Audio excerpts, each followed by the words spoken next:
In this secret lab, the world's top scientist is building his most incredible creation.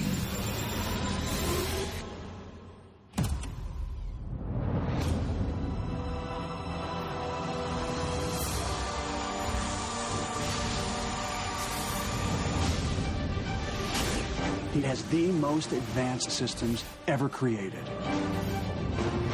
A perfect robot. Your boy? Yes, sir. Hello? Ouch! I'm Cora. Call me Astro. Hey, I think I found something. It's just junk.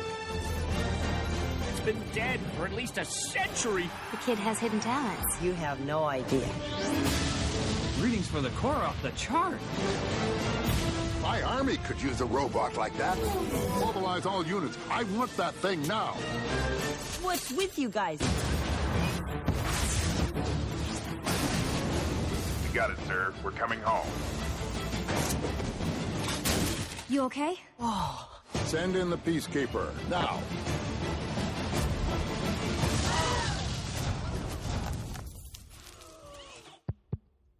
Is this thing on? This October, Ah, cool. Declare war on them. You want a piece of me?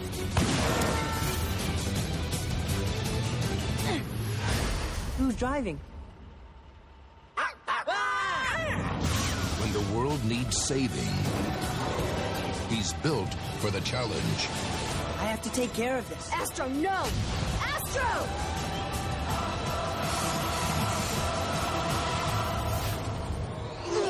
Astro Boy. Huh? I got machine guns in my butt.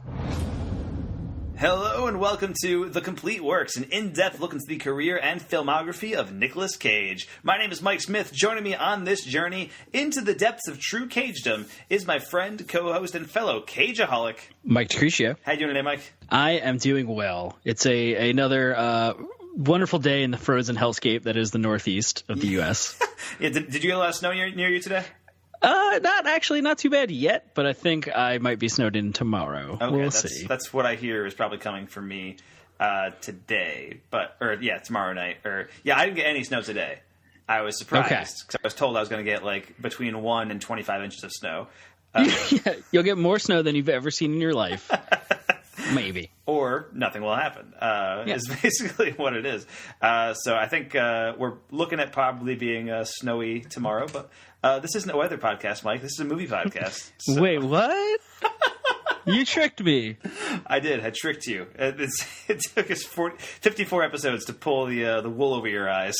Yeah. Or pull the wool under your eyes. What is it when you stopped being tricked? I don't know. Welcome to the weather forecast. I'm Mike DeCriscio. That's Mike Smith. Yes. I mean, you got a degree in meteorology and everything just for this podcast. And, yeah. I spent a lot of dollars on the internet for this. We Kaiser Soze'd you in podcast form is exactly what happened. Anyway, Mike, the movie we're going to talk about today has a long and storied history as one of Japan's most beloved properties. In 1952, a new manga written and illustrated by Osamu Tezuka made its debut in Japan's weekly shonen magazine. That manga was known as Mighty Atom. But it would become more well-known when it was adapted into a cartoon TV series called Astro Boy in 1963. And that TV series is generally considered the first example of Japanese anime, actually. That's kind of... Interesting. Yeah, it's kind of the first one. And that's a style of animation that has proven especially popular over the years. I think the internet has seen a huge rise of anime geeks and stuff like that. I know you are friends with a lot of people who are anime geeks. And yes, that's correct. And I am as well. I don't happen to be one of them, but I do not begrudge them their love of anime. That series has had a few more animated series over the years. I think most people remember this character from a cartoon in the 80s, and that property has in turn become one of the most successful anime franchises in the world. So naturally, for years, studios were trying to make a movie out of it. In 1997, Sony actually bought the rights and commissioned a screenplay from Todd Alcott, the writer behind DreamWorks' Ants. This was going to be a live-action version of the story, Mike. This was going to be a live-action movie. Interesting. And it was stopped in pre-production because Steven Spielberg started working on AI around the same time, and since that movie is also about a robot boy who replaces a dead kid. Yep. So Sony decided, okay, maybe we can hold off on Astro Boy for a little while. And then in 2001, they got Eric Layton, the director of Disney's Dinosaur, on board to do a CGI version. And then that didn't happen. And then in 2004, they got Genndy Tartakovsky, the creator of Samurai Jack and Star Wars The Clone Wars, to do a version that would have been a live-action CGI animatronics hybrid. What the fuck? And I mean, out of all the versions that we're going to talk about today, I feel like that's the one that I would want to see the most.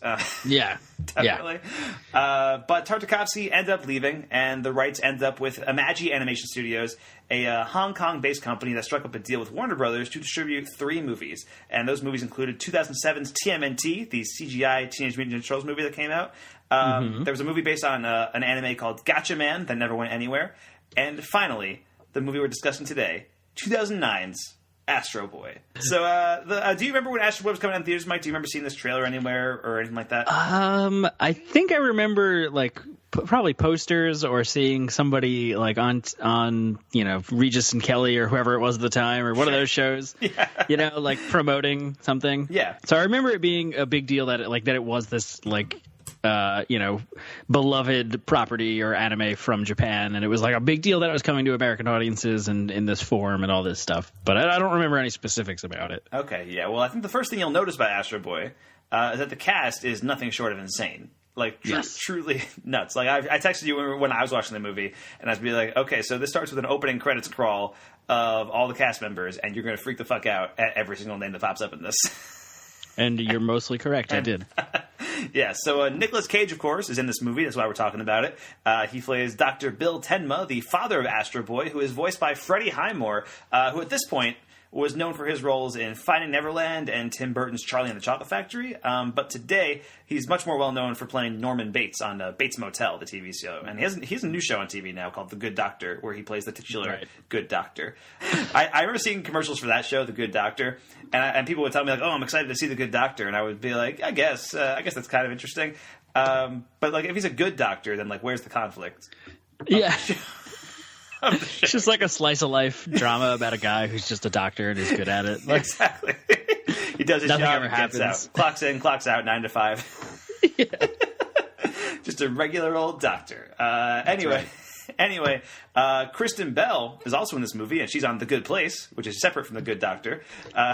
She plays spin-off coming, I heard. Yeah, the good TV universe of The Good Doctor, The Good Place, and The Good Wife. They're all gonna all gonna culminate, and it's gonna be amazing. It's gonna be. I can't wait to see how they write Thanos in. I was about to do an Infinity War joke, and you beat me to it. So. There it is. Kristen Bell is in this movie playing Cora, a girl that Astro befriends. And Bill Nighy is here playing 2 roles, Dr. Elle Fanning and Robotsky, who is he's the big red robot in the movie. Right. And of course, Bill Nighy was the bad guy in G-Force, which makes that a Cage reunion, a really quick one, too. That was just the last movie we talked about. Yeah. And this film's villain is President Stone, played by Donald Sutherland. Who also had a voice cameo in the Cage movie Lord of War as well, so that's another reunion right there. And what I thought was kind of interesting about this role of President Stone was, it feels like an allegory for Trump 8 years early, but B, it also kind of seems very similar to the role that he would take on as President Snow in the Hunger Games movies just a few years later. Which I thought was kind of interesting. And that is just scratching the surface of the people who are in this movie, Mike. Nathan Lane is in here as Ham Egg, the guy who kind of looks after Astro Boy when he lands on Earth. Samuel L. Jackson's in this movie, providing the voice of Zog, which he has maybe 5 lines in this movie. Did you not realize that was him? I knew it was a voice, and I knew it was somebody that I recognized, but I just didn't bother to look it up because I wanted to be surprised. I mean, he has 5 lines total in the entire movie. This is also his 3rd movie with Nicolas Cage, by the way, because he was in Amos and Andrew and Kiss of Death. And then you've got Matt Lucas, the British comedian who appeared as a Tweedledee and Tweedledum in Tim Burton's Alice in Wonderland. He plays Sparks, the leader of the Robot Revolution Force, I think their name was, the RRF. And then the film's director, David Bowers, plays Mike the Fridge, also part of that Revolution Force. Charlize Theron has a vocal cameo in this movie in the beginning as the narrator of the Our Friends video. that plays at the beginning. Eugene Levy is in this movie, providing the voice of Arn, the servant robot to the Tenma family. And then you've got Mosias Arias from Hannah Montana and the Kings of Summer playing Zane, while Alan Tudyk and David Alan Grier pop in periodically as Mr. Squeegee and Mr. Squirts. The best parts of the movie. Yeah. And then, even past that, D. Bradley Baker's in this movie, which we mentioned. He was in G-Force as The Fly. He plays Trashcan the dog in this movie. So again, another role in which D. Bradley Baker is just making noises. Yep. So that was pretty great. Elle Fanning is in this movie. The sister of Dakota Fanning, who's in movies like The Neon Demon and Super 8, and she in American Honey? I'm thinking of something else, maybe. 20th Century Women, I'm thinking of. She's in 20th Century Women. She appears in a small role as Grace, one of the kids in the dumpster ground land or whatever. And finally, Ryan Stiles from Whose Line Is It Anyway is in this movie, playing a character named Mr. Mustachio, and I don't know which character that was. I wonder if he's the robot waiter. Ooh, he might be. When he falls off, because he's got a big mustache, or a pointy mustache. He does, so that's that's definitely a possibility because he has a mustache, and that's the only defining characteristic I can think of. Yeah. And now the film was written by Timothy Harris and David Bowers. Harris is a writer whose name has been on movies like Trading Places, Twins, Kindergarten Cop, and his magnum opus Space Jam. While don't you dare. What? Oh, what? Are you not a fan of Space Jam, Mike? Is that? No, I don't know. Oh man. What kind of cold dead heart do you have beating on your chest there? Fair. What horrible life do you lead? And Bowers was the other writer. He also directed this movie and had previously directed 2006's Flushed Away for DreamWorks, and went on to direct the Diary of a Wimpy Kid movies numbers 2 through 4. He did not do. There's 4 of those. What? Oh yeah, man! They all hit theaters. They were all theatrical releases. He did not do the first one, but he did the second one, third one, and the fourth one. The fourth one was just released last summer. Actually, it was that one is actually I think a reboot of the what series, or at least as a new kid playing the titular Wimpy Kid. Man, the Wimpyverse is going all over the place. But anyway, yeah. So he is the director of those movies. Astro Boy got pretty mixed reviews from critics when it came out, and it did not exactly light the box office on fire. Kind of came and went. It was a bomb. On a budget of $65 million, it made about $41 million. So did not do great business. But if you were at the theater on October 23rd, 2009, instead of seeing Astro Boy, you might have seen Amelia, the Amelia Earhart biopic, which starred Hilary Swank. You may have seen Saw 6, which up until last year was the second to last movie of the Saw franchise. Now it's the third to last. You could have seen the movie that I kind of saw, which was Cirque du Freak, The Vampire's Assistant, which was I don't know if you remember that movie at all, Mike. It was a young adult vampire movie which starred John C. Reilly and Josh Hutcherson. I remember that name, but I didn't know anything else about it. Okay, me and a bunch of friends went to the theater to go see this movie, but I had recently acquired my first girlfriend, and we just made out the entire time. So I remember approximately none of this movie, but people who I was in that friends group with still bring it up to me. What? Every once in a while. So there's that. Or if you didn't see Cirque du Freak, like me, you could have been one of the dark, edgy souls seeing Lars von Trier's Antichrist, which opened in limited release that day. Wow. Yeah. That's definitely, the crowd that would see Antichrist or the crowd that would be seeing Astro Boy definitely overlap. Yeah. In terms of a Venn diagram, it's just one circle. It's just a circle. It's just a circle. The IMDb plot synopsis for Astro Boy reads, when an android replica of a boy is rejected by his aggrieved creator, he goes off to find his own identity in an adventure that would make him the greatest hero of his time. So, Mike, what were your overall thoughts on Astro Boy? I mean, I assume you're coming at this from a place of very little familiarity with the original anime or manga or anything like that. Yes, yeah. Like I said, I remember when it came out, I remember hearing about it, or I remember hearing that aspect, that it was this kind of really old, beloved property, and it was a big deal that it was coming to the States and all this stuff. But that was kind of it. I didn't really know anything about it. Astro Boy, as a movie, is pretty run-of-the-mill, I think. I enjoyed it so far as it wasn't bad. I don't know how to say that. I had no strong opinions either way. Okay.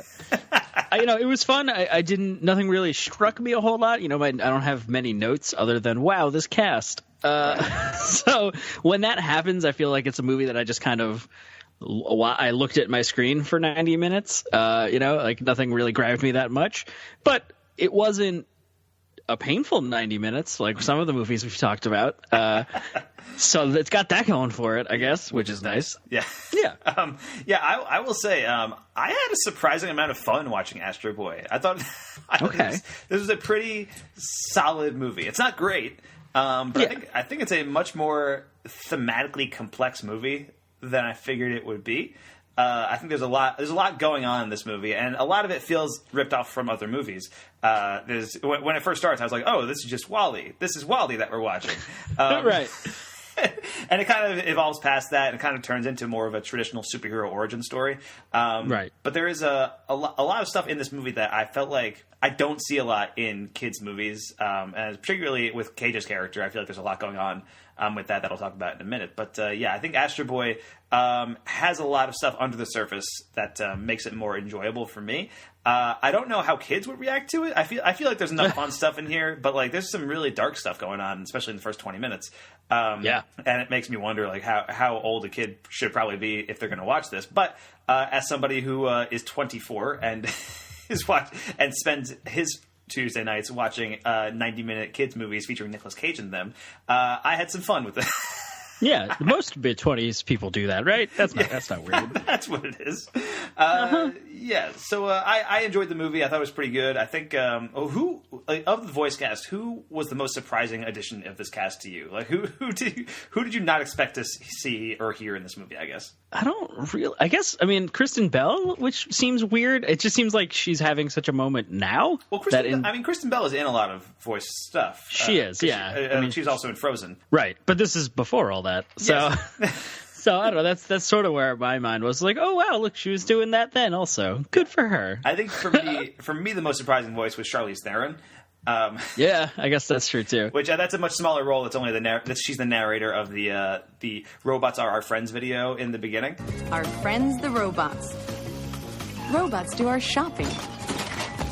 They cook for us. They serve our meals.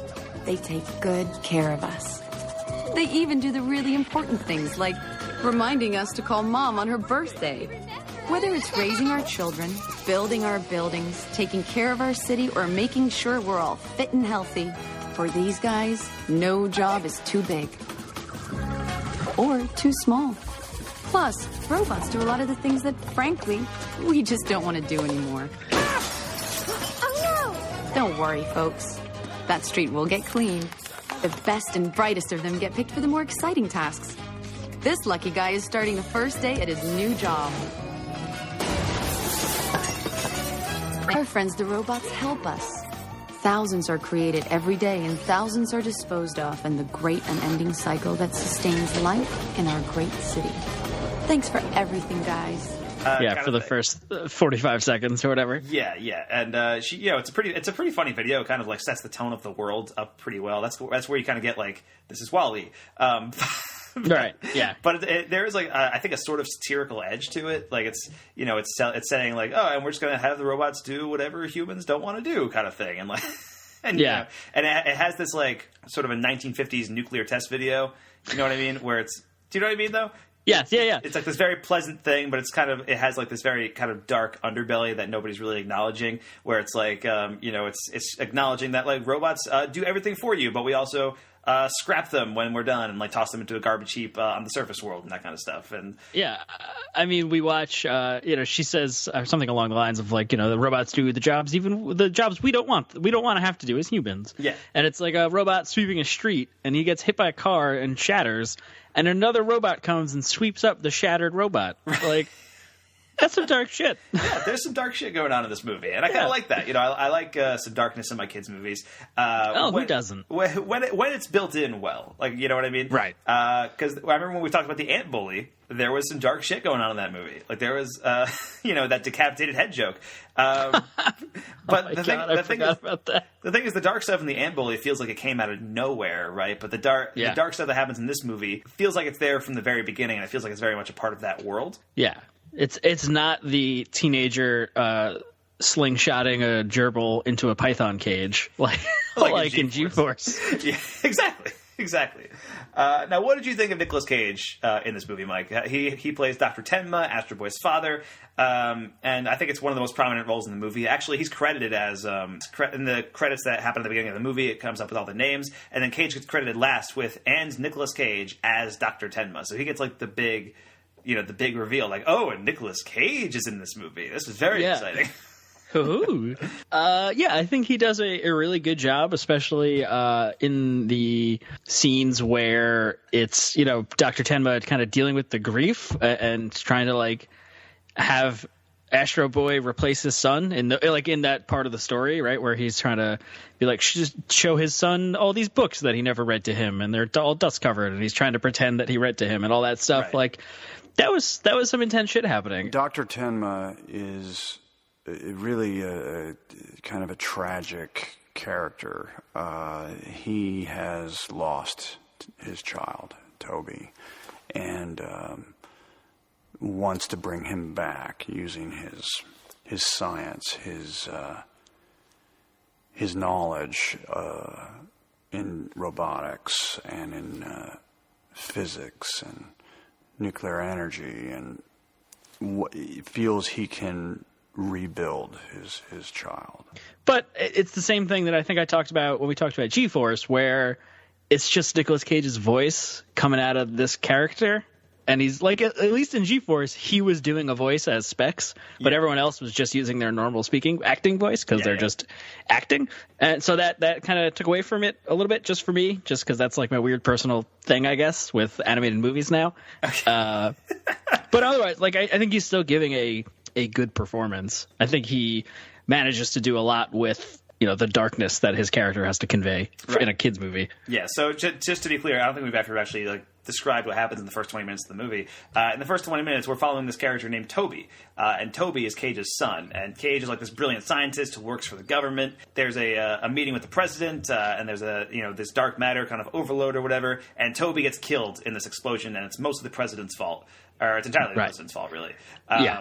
And so when Toby dies, Cage goes into like a panic attack, and he ends up building this new robot and he implants all of Toby's memories in the robot. So when Astro wakes up, he thinks he is Toby, and he acts like Toby, but he's not Toby. There's differences with how he acts and like how he perceives the world and everything like that. And then Cage's arc in this movie is actually like kind of powerful because he's like. He's dealing with a lot. What I liked about this movie, I feel like those first 20 minutes, I think, are the strongest of the movie. I don't think I've ever seen a kids movie like this that deals with the death of someone's child. That's heavy. That's real heavy. And I've seen kids movies that deal with like dead parents, right? But that's it's almost like it feels like an inversion of that. But for some reason, this just feels a lot sadder. I feel like because the dead parents thing is always a trope that is used in a lot of things, right? And that can always be played very sad. That could be very obviously it's sad, but hot take, Mike. Hot take. Dead parents are sad. With Cage in this movie, I feel like you get his grief and you get what he's going through. But then you also get this kind of like sci-fi twist on it, where he's building this consciousness to replace his son. And it's weird. The first 20 minutes of this movie are basically like the last 5 minutes of Chappie. Where someone dies and their consciousness is transferred to a robot. That was honestly my first thought. And I was like, "Is this is the secret Chappie sequel? This is the secret Chappie we never sequel knew that we never knew about. It's the Chappie sequel and the Venom prequel, all in one movie. All in one movie. So yeah, I think there is a lot of interesting stuff going on with that. And then when Cage rejects Astro or Toby at the time, Toby 2, Robo Toby. Yep. Robotomy. Robotomy. That's definitely how you would pronounce that. Yeah, Robotomy. When Cage rejects him, that's a very heartbreaking scene because, Robotomy doesn't understand what's happening. He's just kind of discovered that he can fly and stuff like that, and he's like like barely perceiving it, and then he gets into a big chase sequence, and it's a lot of fun, and he gets knocked into the surface world, and then the rest of the movie starts. And the rest of the movie that starts, it's pretty fun. I enjoyed it. I think it's a lot. There's a lot of things going on in this 90-minute runtime. There's the stuff going on in Metro City, which is the above ground world. That's basically all the rich people. There's also, in addition to this conversation about consciousness in artificial bodies, this movie also has a lot of class warfare stuff going on. Which all the rich people live in Metro City in the clouds, and all the poor people live on the polluted wasteland that is Earth. It's the Secret Elysium prequel. Did Neil Blomkamp write this movie? He actually plays all the robots. He's everybody. Well, no, Charlotte Copley would play all the robots if that was. That's true. Yes, you're right. Didn't even think of that. But yeah, you're right. This movie is just doing all the Elysium stuff, or all the Neil Blomkamp stuff before Neil Blomkamp got to them. Yeah, basically. Yeah, this came out the same year as District 9, too. I don't know if there's any District 9 stuff going on in here, but I'm eager to discover that with you the more we talk about it. We'll get there. Yeah. Anyway, so there was a lot of class warfare stuff going on in this movie, and there's also a lot. There's a lot of stuff about the pollution of the Earth. That's really more of like a cursory thing. It's like, oh yeah, the Earth got polluted, so Metro City went up to the sky. Right. And there's there's a lot more stuff like that. I feel like this movie is trying to do a lot of different things at once, and occasionally a lot of things get the short shrift, like that possibly environmental message, but also just the plot lines. Like you have the stuff going on in Metro City, and you have the stuff going on with Astro and the kids in the junkyard, and then you also have these like 3 robot revolutionary forces who are fighting for robot rights. Yeah, that honestly is my favorite plot line. Is it? Yes, I enjoyed it. I thought it was funny. It doesn't like. They don't do anything. No, and that's why it's so funny. Yeah, fair enough. So yeah, I think there's a lot of interesting stuff going on thematically. But I don't know if the movie gives enough time to each of those things. It just feels everything feels rushed in the movie. It is like a 90-minute runtime, and it's throwing a lot at you at once. So there's like 3 or 4 different plots going on, and also like 20 characters in each plot, and it's like, all right, just slow down, please, just a little. Yeah, it sort of reminded me. Or I don't know if this is just a result of when it came out versus when it is now, but it sort of reminded me of like a lesser Big Hero 6.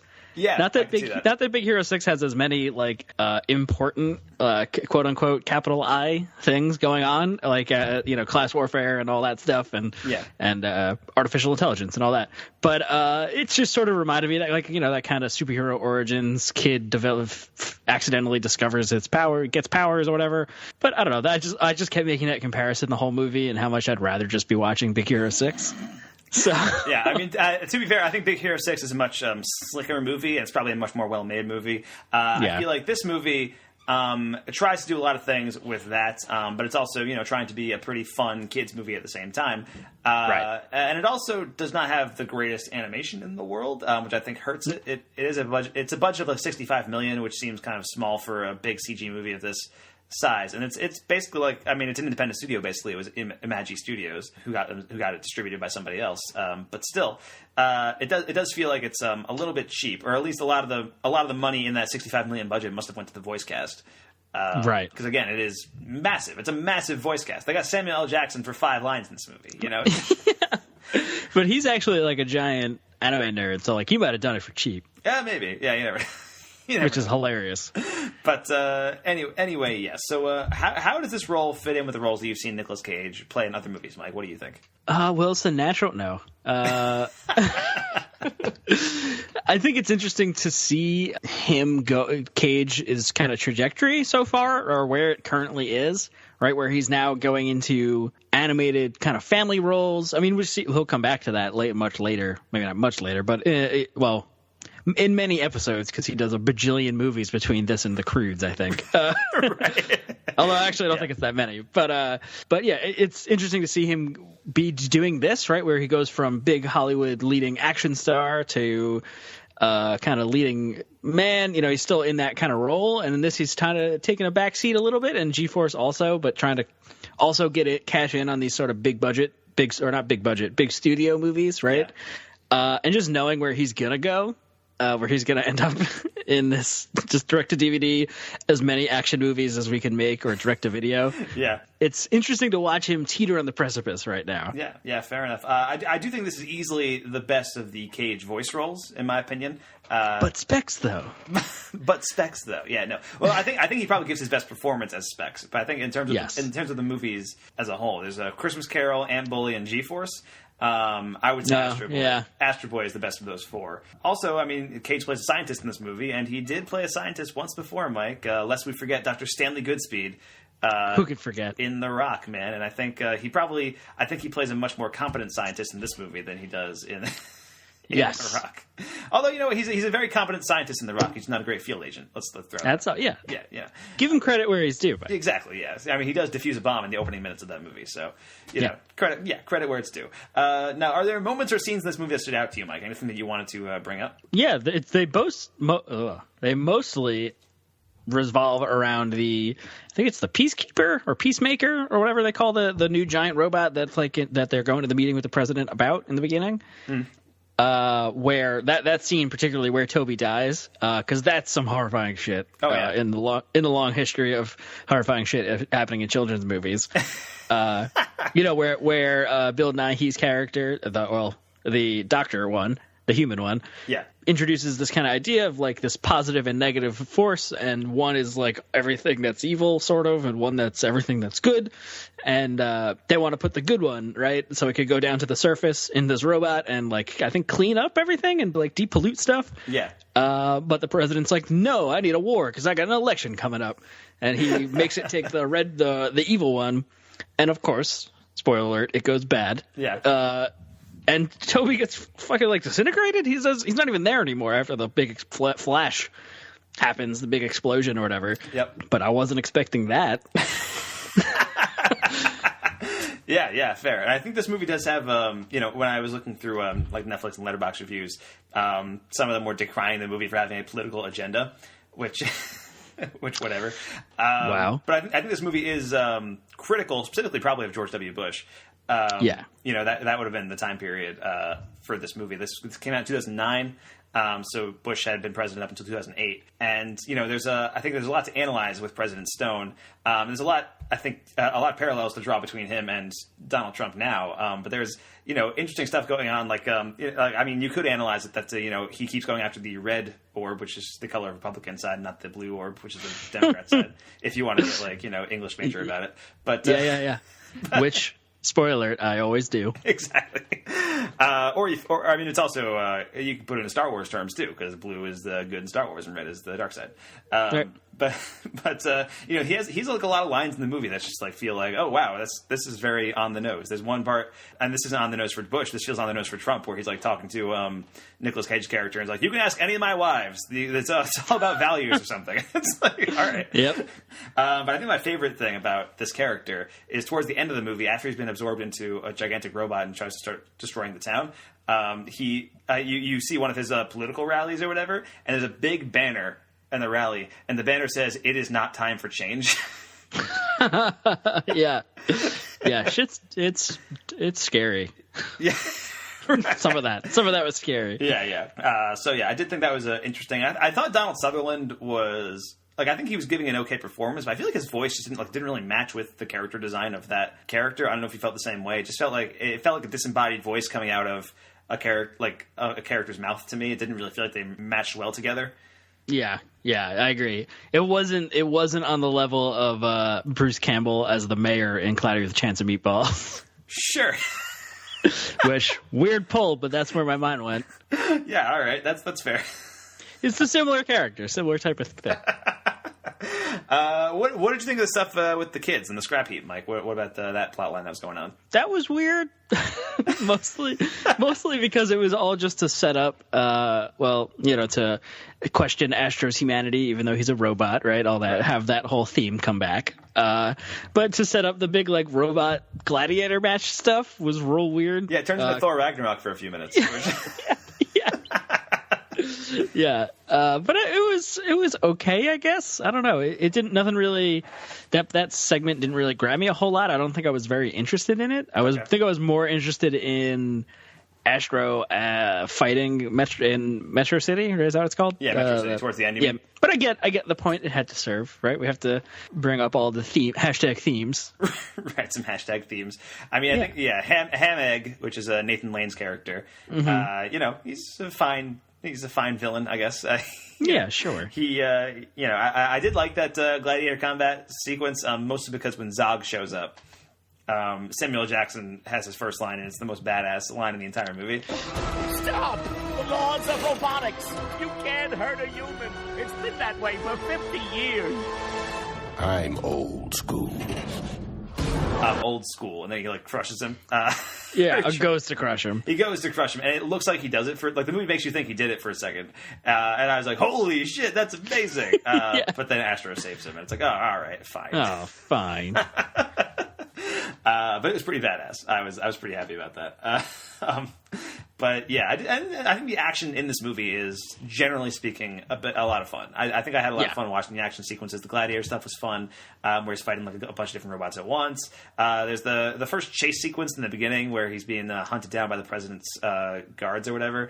And I think what I did like about this movie, I feel like there's a lot of really goofy humor throughout. Yeah. And it made me laugh. I don't know. It made me laugh. A lot of it was dumb, but I laughed at it. I was, I feel like it fit the world that this movie had built around for itself. It's weird. It has a lot of dark stuff going on, but it also has a very lighthearted adventure. So there's bits in that chase scene where these guys have this green sticky thing that can catch Astro. They're trying to throw this green sticky thing at him, but they keep grabbing other things. And there's this one part where they're grabbing things, and it shows things that they're grabbing. And the last thing they grab, there's a man proposing to his girlfriend in a park, and logically, the easiest joke to go for would be them grabbing the ring and absconding with it, and the wife being upset. Right. But the joke this movie goes for, which I thought was much funnier, was that it grabs the wife. It grabs the woman, and then it cuts back a second later, and she's being dragged in the middle of the sky, and she's just freaking out that she's about to get married. She doesn't even realize that she's being dragged, and I thought that was really funny. I thought that was a very funny gag. And there's a lot of stuff like that in this movie, I feel like. There's a lot of very cartoony humor, which fits this cartoony kind of movie. Yeah. I mentioned my favorite characters or plot lines. Well, I guess I mentioned two things. One was Mr. Squeegee and Mr. Squirts. Yes. Which are robots that clean, window cleaning robots, but they're just a bottle of Windex and a squeegee. Which is hilarious. Yes. Voiced by Alan Tudyk and David Allen Greer. Let's throw that too. Two Allens. Two Allens. And they're just this silly thing that recurring bit that happens at the end. They're flying away from Metro City, and they're like, "We're getting out of here. We're being freed like two birds. Two birds should be," or something. I don't remember. It's a dumb, silly line. But I did the Robot Revolutionary Front, or whatever they were called. Right. That where after Astro falls to the surface, right? He's being Island of Misfit Toyed, where these busted, broken down robots, we're gonna take your batteries or whatever the hell they're doing. It's like this nightmare world for a second of the scrap heap, where it turns into they start doing the chant from Freaks, where it's one of us, and it's creepy. Yeah. It's creepy. It's weird as shit. And he gets rescued by the humans because he looks like a human, right? So they save him, and then as they're oh yeah, this is what the surface world is like, these three robots zoom past, scoop Astro up, and then save him from the humans. They recognize him as a robot, and it's they're this Russian or kind of they call each other comrade. Yes. This kind of communist uprising, French resistance kind of thing. Yeah. And it's so silly. This movie has a Marxist revolution in the middle of this 90-minute kids movie. It's pretty great. It's pretty great. Yeah. And then they make the joke about the robot laws, how they were we're gonna corner them and tickle them with a feather because they can't harm humans. That's great. Yeah, that was pretty good. And I did there's those three guys, and the way they introduce themselves also made me laugh a lot, where it's Sparks introducing I'm the brains, and Robotsky's I'm the brawn, and I'm Mike the fridge. I'm a fridge. And it's just a robot fridge.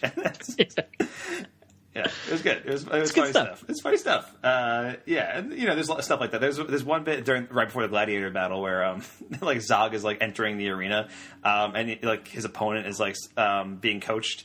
And his opponent's it's a robot that sounds like Mike Tyson. Which is I'm going to beat this guy. I'm going to beat this guy real good. And it's fun. It's funny stuff. I enjoyed it. Actually, you know what the funniest moment of the movie for me was?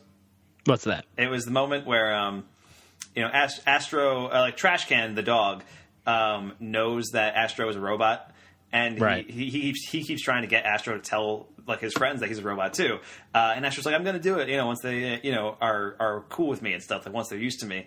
And then there's one part where, they're walking and Trash Can starts moving around, like doing crazy shit. And one of the kids like, hey, what's Trash Can doing? And Trash Can has written in the sand, like, he is a robot, and with an arrow pointing directly at Astro. Yeah. And I thought that was like a pretty funny reveal. And then the next line was like, man, I wish I knew how to read. Keep walking. Yeah, this movie has some fun stuff. There's some fun stuff going on. Yeah. And the big battle at the end between Astro and the giant peacemaker what? The giant peacekeeper robot that's also President Stone, that's also half of Metro City, because it can absorb stuff. Yes. That was fun. That was some cool stuff happening. I think there was some cool stuff going on. Okay, it was actually very similar to the ending of the Avengers, where Tony Stark has to sacrifice himself to save everyone. But I was into it. I was with it, and it actually had a similar ending to the Avengers too, where this the gigantic member of the team brings the other one back to life. Remember in the Avengers, the Hulk roars and Tony Stark wakes up again. Right. Yeah. So really, it's been a while since I've seen the first Avengers. I should watch that. Yeah, I'm planning on rewatch. I'm planning on doing a selective rewatch of some of the Marvel movies before Infinity War comes out. Just to refresh my memory. I mean, I've seen a bunch of them all the time, like a bunch of times, but I haven't seen Iron Man in many years. Haven't seen the Avengers in a few years. So this is unrelated to the Nicolas Cage podcast. I just like talking about Marvel movies, so we're going to do that now. We've never noticed. As a listener of this podcast, I didn't know the two of us like listening to or like talking about Marvel movies. It's crazy, isn't it? So yeah, I'm going to rewatch Iron Man. I'm going to rewatch the Avengers, probably Winter Soldier, Age of Ultron, Civil War, the Hulk. I'll probably skip the Hulk. Probably not. I'm going to do a selective rewatch for Infinity War, and then before Part 2 comes out next year, I'm going to do a whole universe rewatch. That's my plan. Mother of God, it's going to be crazy, man. It's going to be crazy. But back to Astro Boy. Oh yeah, right. Astro Boy, not part of the Marvel Cinematic Universe. Maybe he should be. Not that we know of. Just throwing that out there. He could be a secret cameo in Infinity War. We'll see. We'll see. They got everybody else in that movie. You might just throw Astro Boy a bone. You know what I'm saying? Yeah, might as well. I did want to talk about the ending a little bit. That big battle with President Stone robot monster thing. So at the end, Astro sacrifices himself, and Zog heals him with the blue power core that Astro used to give life to Zog in the first place. I did want to talk about the part in this, the part where the kids are in the flying car and they scoop up Astro and they save him. And there's this bit where it's like, oh, who's driving? And it turns out Trash Can is driving. He's driving the car, and it reminded me very much of a bit from Clerks, the animated series. Wow. Yeah, I know that's a deep pull, but there's a bit in that show where they make a joke where like the episode ran out of budget. So the rest of the episode was finished by a Korean animation studio, and it's like a Japanese anime type thing at the end of the Clerks animated series episode. And it's a bit where like they're all running around, and then they get into a car, and Dante and Randall are in a car. And they're like, really? You gotta step on it. No, who is driving? Oh, Bear is driving. How could that be? And it's a bear. It's a bear is driving the car. What the fuck? Quickly in here. Who is driving? Oh my God, Bear is driving. How can that be? Car full of midgets. Korean animation studio. Everybody work. Everybody work. Everybody work. He big mean man whip us. We are slaves. It's the best. If you haven't seen Clerks the animated series, it's amazing. But anyway, so I just wanted to bring that up because it reminded me of that joke. But also, not the first time Clerks the animated series has made an appearance on this podcast. I think you're right. I don't remember. They make a Zandali reference. That's what it was. I can't believe you remembered that. That was like 30 episodes ago. Making it a complete works reunion. Exactly. But anyway, yeah. So I wanted to bring that up for no reason. Also, at the very end of the movie, after Astro's brought back to life, it's a very rushed ending, I feel like, once that happens. I mean, the whole movie's kind of rushed, but, after the defeat, like, everybody's like, Metro City's like, okay, we're all back to normal now, which it's not. Metro City's on the surface world now. Like, it's fallen down. Right. And it seems like it's going to stay there, at least. And there's a lot of stuff going on. Like, there's going to be a lot of stuff to rebuild your society. And as soon as that happens, this gigantic fucking squid alien comes out of the sky, and it's like, oh no, Metro City's under attack, and Astro's like, I'll deal with it, and then he goes up to punch it, and then the movie ends. And it's like, I get the idea. Like, I get the idea behind that. It's kind of like the ending of The Incredibles, where it's like, a new challenger emerges, and you have to defeat that challenger. But like at the end of The Incredibles happens, at least a few days after the actual end of The Incredibles. That's like an epilogue. Right. to that movie. This is like seconds later. This gigantic fucking alien pops up out of nowhere. Yeah. But I kind of liked it. I kind of dug it in some weird way because it's just like, let's end the movie, and what better way to end it than to have Astro keep doing the thing he's been doing for the last 15 minutes? Yeah, fair enough. So, anything else in the movie you want to talk about, Mike? Any other specific scenes that you wanted to reference? Anything with Cage in it, perhaps? Seeing as this is a Cage movie or Cage podcast, yeah, theoretically we should talk about Cage at least a little bit. Nah. Yeah, I mean, I did like, his ending kind of turn. He turned his back on Astro because he wasn't Toby. But then, right. When he returns, he realizes that, like, there's more of Toby in him than he realizes. And in a way, Astro still is his son. And it's nice, man. It's heartwarming. Yeah, he calls him son and he calls him dad. And yeah. They hug. They hug. It's nice. It's just nice. And I think... Does that wrap up our thoughts on Astro Boy? It's just nice? I feel like that basically that pretty much sums it up. In 2018, it's really all we can ask for. Yeah, fair enough. So should we move on, Mike? Should we get into our reviews of Astro Boy? Yeah. Tell me what the people have to say. Well, here's what the people have to say, Mike's Netflix and Letterboxd reviews of Astro Boy. Here's a 5-star review of Astro Boy. The movie Astro Boy was on TV last week, and I watched it, and I love it, love it, love it. I hope there will be another Astro Boy. I would like if there were 8 Astro Boy movies or more. Then I'll be waiting until there's another Astro Boy movie, and I'll be posting on YouTube telling everyone what I thought about the movie. Whoa, what? Yeah, that seems like somebody who is probably like 10 years old. Yeah, fair. Be my guess.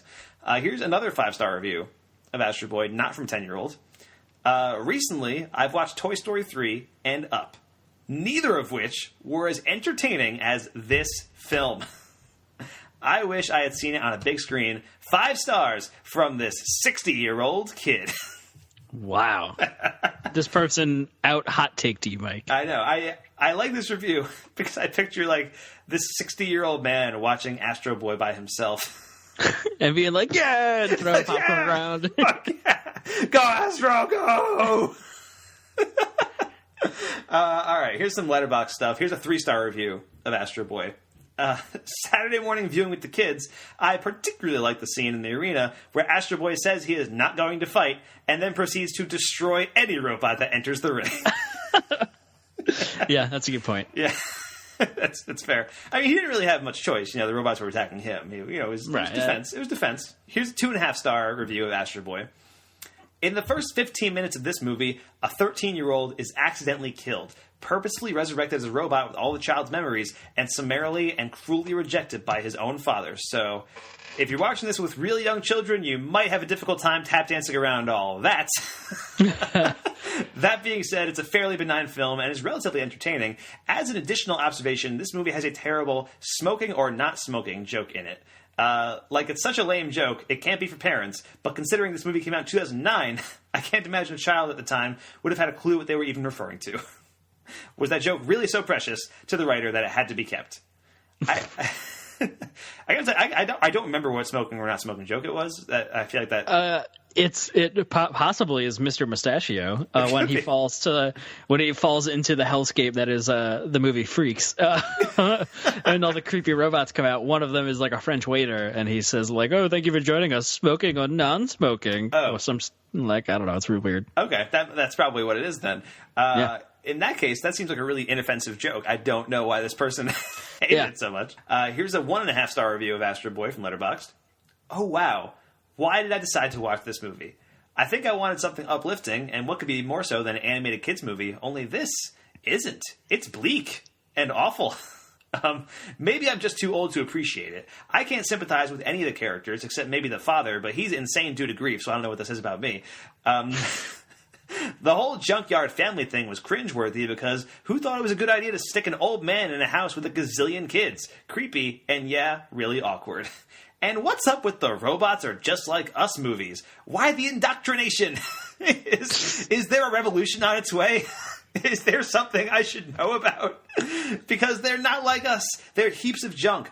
I'm kind of offended on original Toby's behalf that his father so easily accepts Astro as his new son. Sucks to be dead, Toby.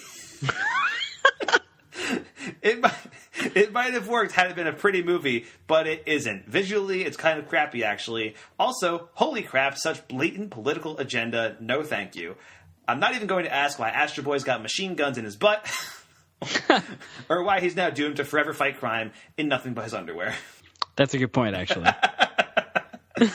Yeah, I mean, a lot of the reviews actually mentioned the machine gun in the butt thing as like an extraneous joke. I thought it was kind of funny. I do think it's weird. You got to like wonder the logic. Like, why did Cage build this robot with all these weapons in the inside it? Yeah, you know, that's a good point. If he only wanted it to be, you know, like his son, like he wanted to like replace his son, why did he build, you know, thrusters and machine guns and stuff in the first place? You know what I mean? Yeah. I guess he must have been a Boy Scout because he's always prepared. Yeah. You're welcome. Good joke, Mike. Good joke. Thanks. Crushed it. That's it. We can end the podcast. Oh, I got one more review here, Mike. Okay, fine. Here's a 1-star review of Astro Boy. At heart, this is a true Nick Cage film.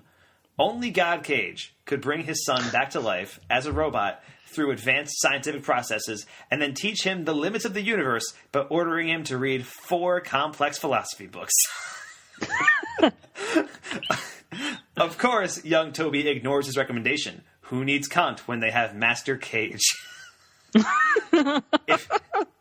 If God himself decides that young robot Toby isn't good enough, then there is no place for the latter in this world. All hail the mighty Cage. Wow. That's intense. Yeah, finally somebody who gets what we're doing on this podcast. You know what I mean? Thanks, dear listener. So I think that wraps up our review of Astro Boy, Mike. I had a lot of fun with it. Like, I thought it was a surprisingly solid time. You seemed more lukewarm on it, but that's okay. You know, we can agree to disagree on this subject. So where can we find you online this week, Mike? You can find me at twitter.com/mdfilmblog. And you can find me online, twitter.com/msmithfilmblog. All of our podcasts and stuff at filmbook.com. Thank you so much for listening to The Complete Works. I'm Mike Smith. That is Mike DeCriscio. If you're listening to this review of our podcast on iTunes, subscribe, rate, take a moment to give us a review. Help support this podcast and FilmBook. Take part in our Patreon campaign. Find our Patreon campaign page at patreon.com/filmbook. Now, any and all feedback, compliments, topic discussions, even hate mail, they can be sent directly to podcast@filmbook.com. Please list the podcast you're emailing about the title of your email, because we produce so many different ones, hard to keep track. We would love to hear from you. Now, join us for another episode of Complete Works, where we're basically doing a complete 180 from Astro Boy. I'm really excited about this one, Mike. We are talking to Nicolas Cage in Werner Herzog's Bad Lieutenant, Port of Call, New Orleans. Buckle up. Oh, man. Have you seen this movie? I have not. Oh, man. I have. It is a trip. It is something. I remember I watched this movie in my freshman year of college because I had bonded with this kid that we both know, EJ, and we had bonded over a mutual love of movies, but also a mutual love of Nicolas Cage. And I remember telling him about Vampire's Kiss, and he told me about Bad Lieutenant. And so it was like and both those movies were available on Netflix for a short period of time. We watched them both. I think we did a double feature of them both. Nice. And it was one of the best movie-going days of my life. Plus, keep an eye out for Film Bookcast, where I think we're going to talk Ready Player One when we get a chance to, but maybe Pacific Rim Uprising. Like, we'll see. We'll keep you posted on that. But you know, keep your ears to the ground, kids. I think is all that has to be said. I'm excited. Pacific Rim comes out this weekend. I'm kind of excited for it. I just rewatched the first one, and it's the first one's fun. You know, all I want is some fun. Robots fighting monsters. That's deliver on that, and like we're probably okay. Yeah, I mean, I just got the Astro Boy, so if true, so Pacific Rim doesn't have that, like I feel like I'm satisfied. I got my Astro Boy. Okay. But anyway, thanks so much for listening, guys, and thanks for getting in the cage. Nick Cage, motherfucker! Think about that while you're leaving Las Vegas! Nick Cage, motherfucker! A Nick Cage, motherfucker! A Nick Cage, motherfucker! Think about that while you're motherfucker. Boom! A Nick Cage, motherfucker. Boom! A Nick Cage, motherfucker. Think about that while you're rolling them snake eyes. Nick Cage,